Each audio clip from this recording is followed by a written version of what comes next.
Hello, my name is Trevor, and today we're going to be taking a look at a Warlock Genie build that one of my players is currently playing in our Monday night live stream game. Now, I've seen firsthand how powerful this character is, but I've also taken a look to see how powerful it's going to be as it gets a couple more levels. And I gotta tell you, I am super excited to see where this character goes. So get ready to sit back and enjoy this Warlock Merit Genie build here on Rolling with Advantage.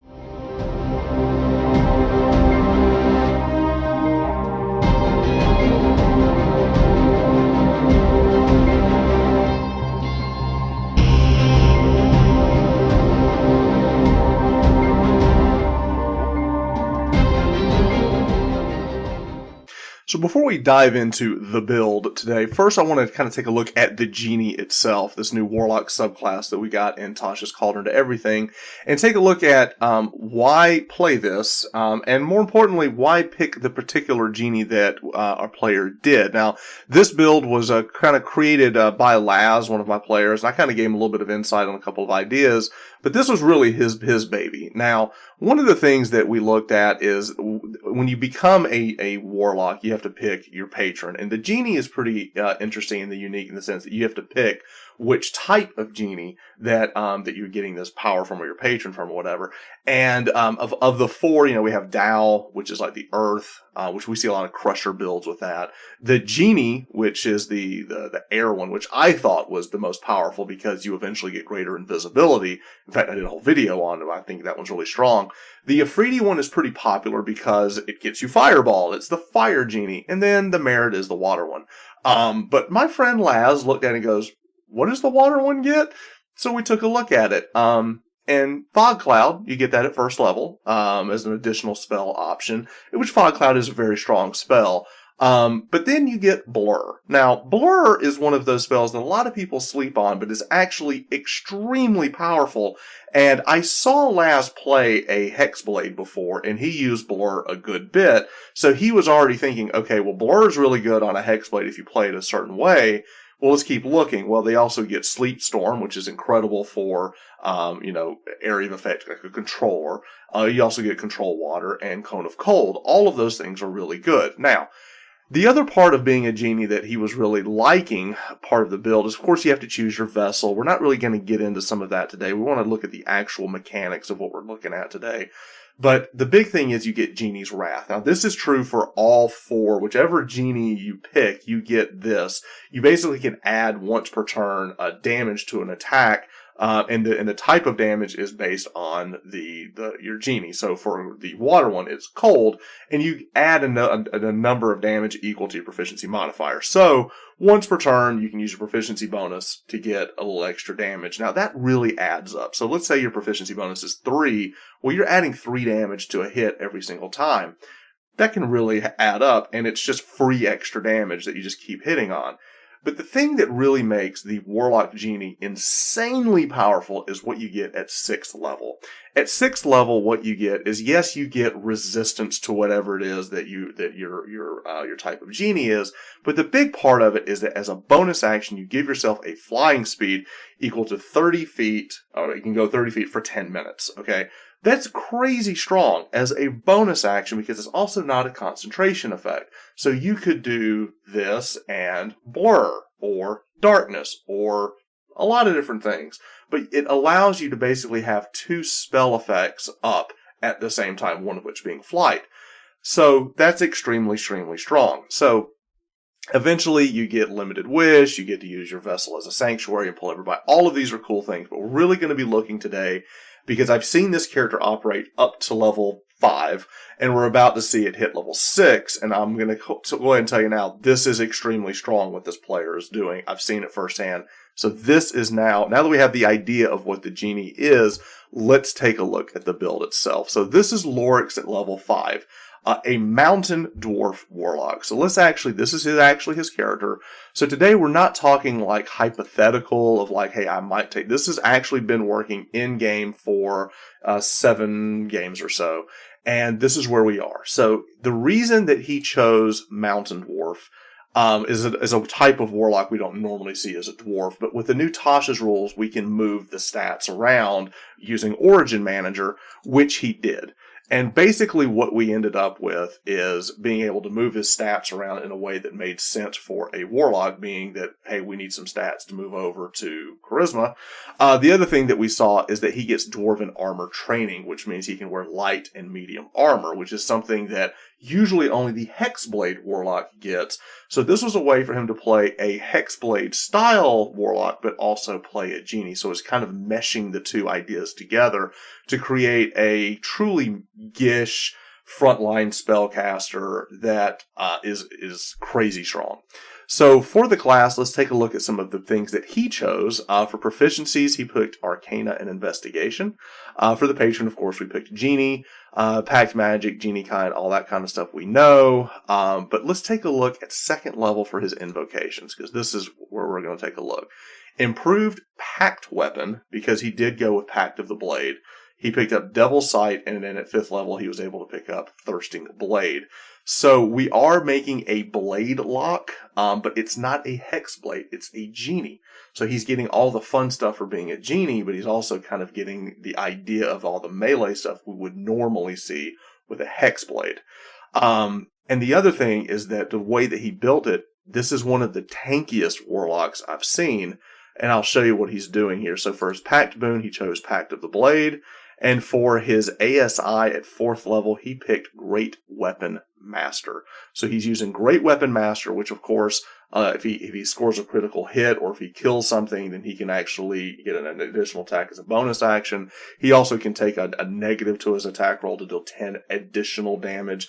And he's going to be swinging a big two-hander. So this is what we're looking at.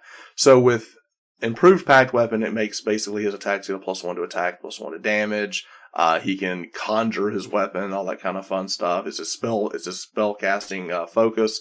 And he picks up Thirsting Blade, which allows him to attack twice, and he has Devil Sight, so he can do the whole Darkness Devil Sight combo. So, for abilities, this is where we went. So he's got a 16 in Strength, 14 in Dex. He did end up putting his 2 points into Constitution to get that to a 14. 8 in Intelligence, 8 in Wisdom. He's not the brightest, he's not the wisest. And he's got 15 in Charisma, which I think eventually he's going to up that. I was curious to see if he moved his points around a little different, but it looks like he kept it with 2 points in Strength and 2 points in Constitution, so for the Mountain Dwarf. And then on for Description, he is a Fisher background, so he has History and Survival. Now, you may look at this and say, hey man, he's got skill proficiencies and something he's got a negative in, but remember today, we're not necessarily looking at like this optimized wombo combo. This is a character, and this was a story that we built where he kind of fished this vessel out of the water. When I say vessel, the lantern of the genie.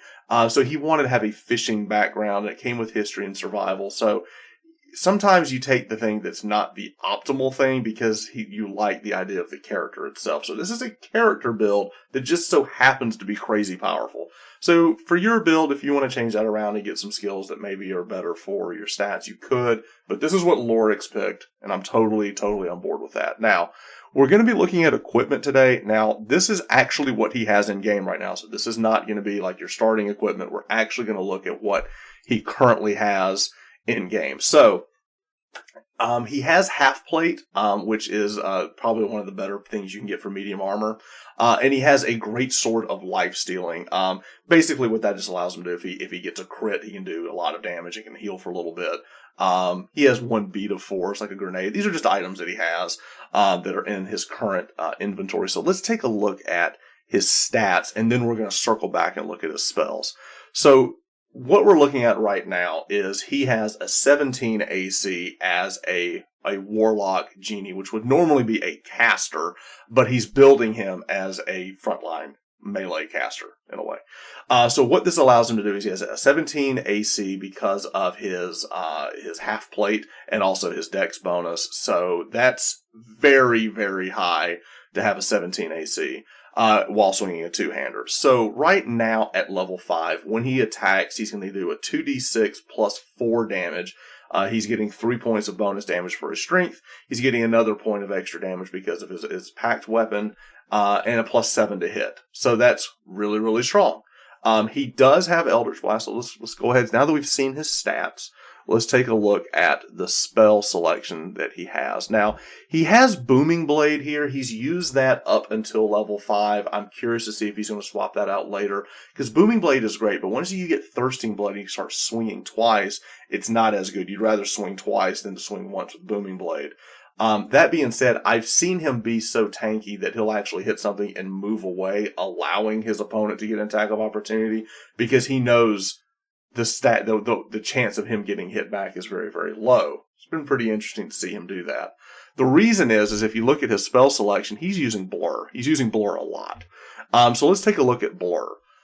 Blur says you use an action, and while you have this on, everything gets disadvantage on attack rolls against you. Okay, so if you mix Blur with having a 17 AC, that is very, very hard for things to hit. When you have a high AC and everything is getting disadvantage. So in the early levels, what he was doing is he would attack, and then with Booming Blade, and then say, I'll now move away from him, let him whiff at me, and then as they chase me, take more damage. Of course, you have to be judicious on how you do this based on what you're attacking, but it was very interesting to see him almost provoke this to happen. Very interesting. Now, I've seen him use Darkness now that he has Devil Sight as well. And you may say, well, Darkness, they get disadvantage. Blur, they get disadvantage. Is that kind of... It depends on the situation. We had a fight break out where there was a caster in there. Well, he put up Darkness. The caster couldn't hit him with magic missiles or anything else because he couldn't see the target. So Darkness, Devil Sight is still a crazy good combo, but you have to... He's been very careful on how to use it because he doesn't want to mess up his companions, but he likes having that tool in his toolkit.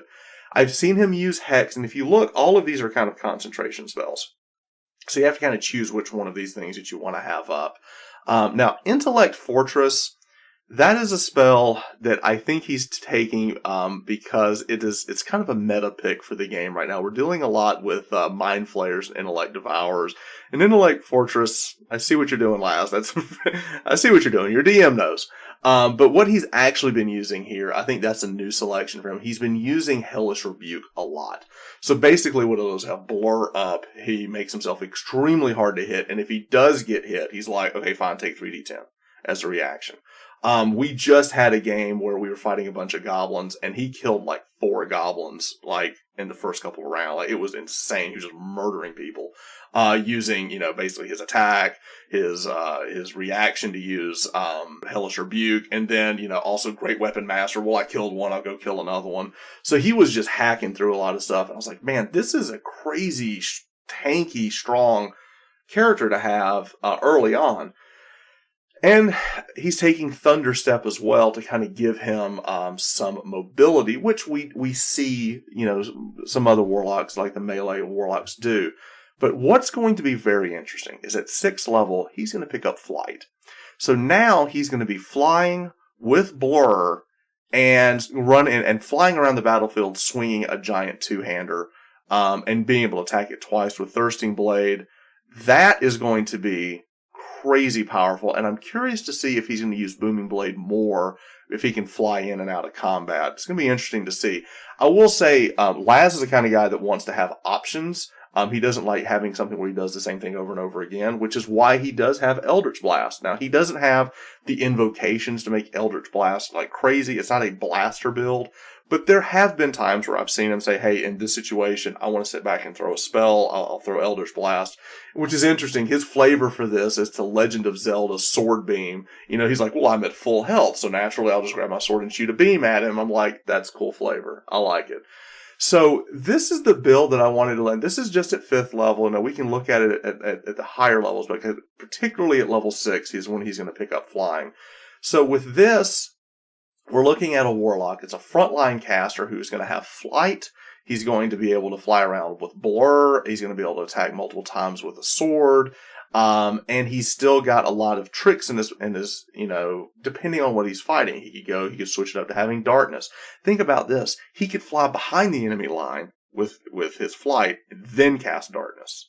That's crazy powerful.